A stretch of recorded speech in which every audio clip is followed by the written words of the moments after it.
আপনাদের সকলকে স্বাগত জানাই ভারতবর্ষের সবচেয়ে সুন্দর কেন্দ্রশাসিত অঞ্চল তথা এ পৃথিবীর স্বর্গরাজ্য জম্মু ও কাশ্মীরে। এই কাশ্মীর নামের উৎপত্তি কিভাবে ঘটেছে তা নিয়ে বিভিন্ন ঐতিহাসিক এবং ভাষাতাত্ত্বিক তত্ত্ব রয়েছে। সংস্কৃত শব্দ কা অর্থাৎ জল এবং সিমির অর্থাৎ শুকিয়ে যাওয়া থেকেই এই কাশ্মীর শব্দের উৎপত্তি হয়েছে বলে অনেকের মত। কিংবদন্তি অনুযায়ী এই অঞ্চলে একসময় সতীশ্বর নামে এক বিশাল হ্রদ ছিল। ঋষি কাশ্যপ এই হ্রদের জল শুকিয়ে তাকে বাসযোগ্য ভূমিতে পরিণত করেন। তাই কাশ্মীরের অর্থ হতে পারে জল শুকিয়ে পাওয়া ভূমি বা কাশ্যপের দেশ। শুধু কিংবদন্তি নয়, আধুনিক ভূবিজ্ঞানীদের অনুসন্ধানেও পাওয়া যায় কাশ্মীর উপত্যকা অঞ্চলে একসময় সুবিশাল এবং গভীর হ্রদ ছিল। পরবর্তীকালে তা পলি সঞ্চয়ের ফলে ভরাটপ্রাপ্ত হয়ে এই কাশ্মীর উপত্যকার বিকাশ ঘটায়।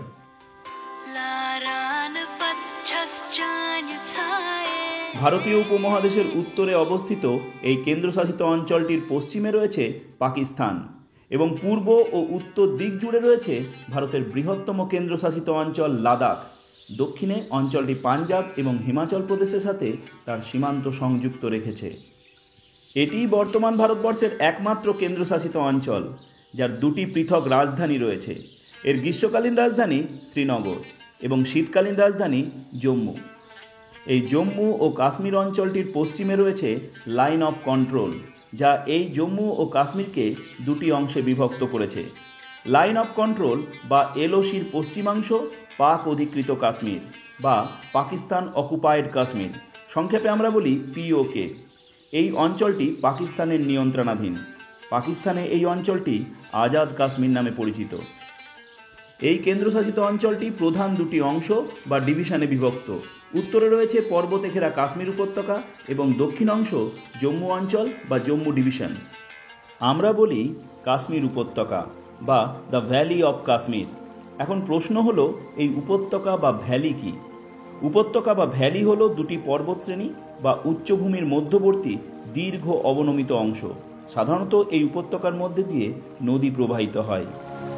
এই কাশ্মীর উপত্যকা পীরপাঞ্জাল পর্বতশ্রেণী এবং দ্য গ্রেট হিমালয়ান পর্বতশ্রেণীর মধ্যবর্তী অংশে অবস্থিত এক সুন্দর উপত্যকা। আর এই উপত্যকার মধ্যে দিয়ে প্রবাহিত হয়েছে এ অঞ্চলের প্রধান নদী ঝিলাম। অপরদিকে এই কাশ্মীর উপত্যকার দক্ষিণে রয়েছে জম্মু ডিভিশন, যা মূলত সুবৃহৎ হিমালয় পর্বতশ্রেণীর দক্ষিণে অনুচ্চ শিবালিক পার্বত্য অংশে অবস্থিত। এই জম্মু ডিভিশনের সামগ্রিক উচ্চতা তুলনামূলকভাবে কম। এটি বিচ্ছিন্ন এবং স্বল্প উচ্চ পর্বতশ্রেণী, পাহাড় এবং পাদদেশীয় সমভূমি দ্বারা গঠিত।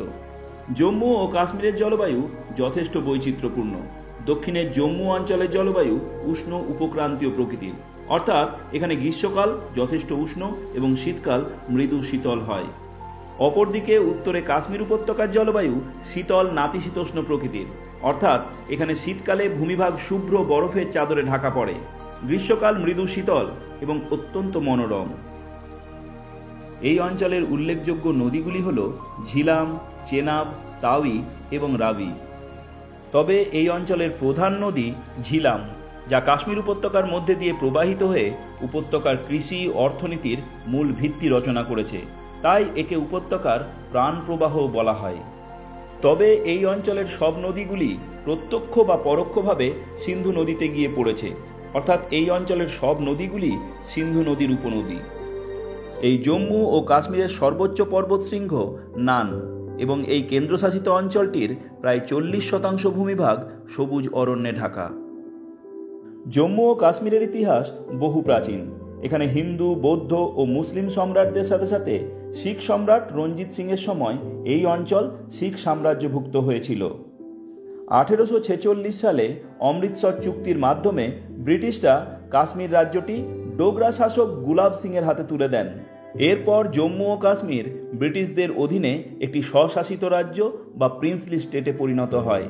1947 সালে ভারত ভাগের সময় জম্মু ও কাশ্মীরের রাজা হরি সিং ভারত এবং পাকিস্তানের সাথে যুক্ত না হয়ে স্বাধীন থাকার সিদ্ধান্ত নেন।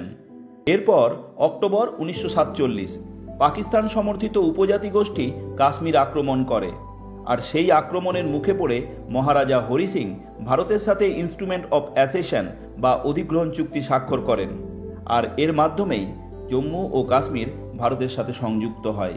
আর ঠিক এর পরে অক্টোবর 1947 থেকে ডিসেম্বর 1948 পর্যন্ত টানা 14 মাস ধরে ভারত পাকিস্তান যুদ্ধ চলে, যা প্রথম কাশ্মীর যুদ্ধ নামে পরিচিত।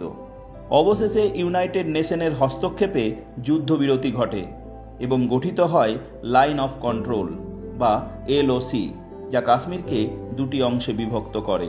এরপর 1950 ভারতীয় সংবিধানে 370 ধারা সংযুক্ত হয়, যার মাধ্যমে জম্মু ও কাশ্মীরকে বিশেষ মর্যাদা প্রদান করা হয়। তবে 1989 সাল থেকেই এই ভূস্বর্গে সন্ত্রাস এবং বিচ্ছিন্নতাবাদ প্রবল হতে থাকে, আর তার মোকাবিলায় এই অঞ্চলে ইন্ডিয়ান আর্মির উপস্থিতি ক্রমশ বাড়তে থাকে। এরপর 5ই আগস্ট 2019 ভারতের কেন্দ্র সরকার সংবিধানের 370 ধারা বা অনুচ্ছেদটি বাতিল করে, ফলে জম্মু কাশ্মীর তার বিশেষ মর্যাদা হারায়। 31শে অক্টোবর 2019 জম্মু কাশ্মীর রাজ্যটিকে ভেঙে দুটি পৃথক কেন্দ্রশাসিত অঞ্চল গঠন করা হয়, যথা জম্মু ও কাশ্মীর এবং লাদাখ। এক্ষেত্রে একটি বিষয় উল্লেখ্য যে এই নবগঠিত জম্মু এবং কাশ্মীর কেন্দ্রশাসিত অঞ্চলটির নিজস্ব বিধানসভা রয়েছে, ঠিক যেমন দিল্লি এবং পন্ডিচেরির রয়েছে। তবে লাদাখের কিন্তু কোনো নিজস্ব বিধানসভা নেই। জম্মু ও কাশ্মীরের অর্থনীতির মূল ভিত্তি হলো তিনটি: কৃষি, পর্যটন এবং হস্তশিল্প। এখানে কৃষি, বিশেষত হর্টিকালচার বা উদ্যান কৃষি সর্বাপেক্ষা গুরুত্বপূর্ণ, বিশেষ করে আপেল ও জাফরানের চাষ। ভারতবর্ষের সবচেয়ে বেশি আপেল এই কাশ্মীরেই উৎপাদিত হয়। পর্যটন এই অঞ্চলের দ্বিতীয় গুরুত্বপূর্ণ অর্থনৈতিক কর্মকাণ্ড। উপত্যকার মনোরম প্রাকৃতিক সৌন্দর্য, ডাল লেক, মুঘল গার্ডেন এবং তুষারাচ্ছাদিত পর্বতমালা সারা বছর এখানে পর্যটকদের আকর্ষণ করে। ঐতিহ্যশালী হস্তশিল্প কাশ্মীরের আত্মা। কাশ্মীরের কার্পেট, পশমিনা শাল জগৎ বিখ্যাত। এছাড়াও এখানের কাঠের খোদাই, পেপার ম্যাসেলও অত্যন্ত জনপ্রিয়। এই কেন্দ্রশাসিত অঞ্চলের কাশ্মীর উপত্যকার অধিকাংশ মানুষই ইসলাম ধর্মাবলম্বী। অপরদিকে জম্মু ডিভিশনে হিন্দু ধর্মের প্রাধান্য দেখা যায়। এছাড়া এখানে শিখ, বৌদ্ধ এবং খ্রিস্টান ধর্মাবলম্বী মানুষও রয়েছে। এই কেন্দ্রশাসিত অঞ্চলটির অফিসিয়াল ল্যাঙ্গুয়েজ বা সরকারি ভাষা কাশ্মীরি, ডোগরি, উর্দু, হিন্দি এবং ইংলিশ। কাশ্মীরের সংস্কৃতিতে হিন্দু, বৌদ্ধ এবং পরবর্তীকালে ইসলাম ধর্মের প্রভাব পড়লেও এখানে মধ্য এশিয়া এবং পারস্যের প্রভাব অত্যন্ত বেশি।